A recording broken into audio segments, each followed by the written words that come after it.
વાત કરીએ વરસાદની રાજ્યના કેટલાક જિલ્લાઓની અંદર આજે પણ ભારેથી અતિ ભારે વરસાદની હવામાન વિભાગે આગાહી કરી છે।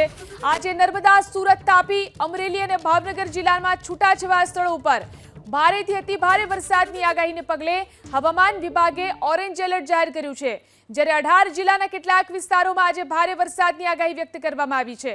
આજે અરવલ્લી, ખેડા, અમદાવાદમાં ભારે વરસાદની શક્યતાને પગલે યલો એલર્ટ જાહેર કરવામાં આવ્યું છે, જ્યારે કે આણંદ, પંચમહાલ, દાહોદ, મહીસાગર, વડોદરા અને છોટાઉદેપુર જિલ્લાના અમુક ભાગોમાં ભારે વરસાદ થઈ શકે છે।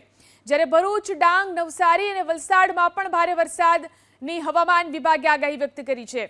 આ તરફ સૌરાષ્ટ્રમાં સુરેન્દ્રનગર, રાજકોટ, જૂનાગઢ, ગીર સોમનાથ અને બોટાદ જિલ્લાના કેટલાક વિસ્તારોમાં ભારે વરસાદ વરસી શકે છે।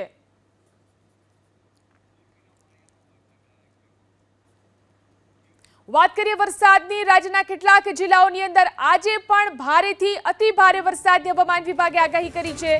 આજે નર્મદા, સુરત, તાપી, અમરેલી અને ભાવનગર જિલ્લામાં છૂટાછવાયા સ્થળો ઉપર ભારેથી અતિ ભારે વરસાદની આગાહીને પગલે હવામાન વિભાગે ઓરેન્જ એલર્ટ જાહેર કર્યું છે।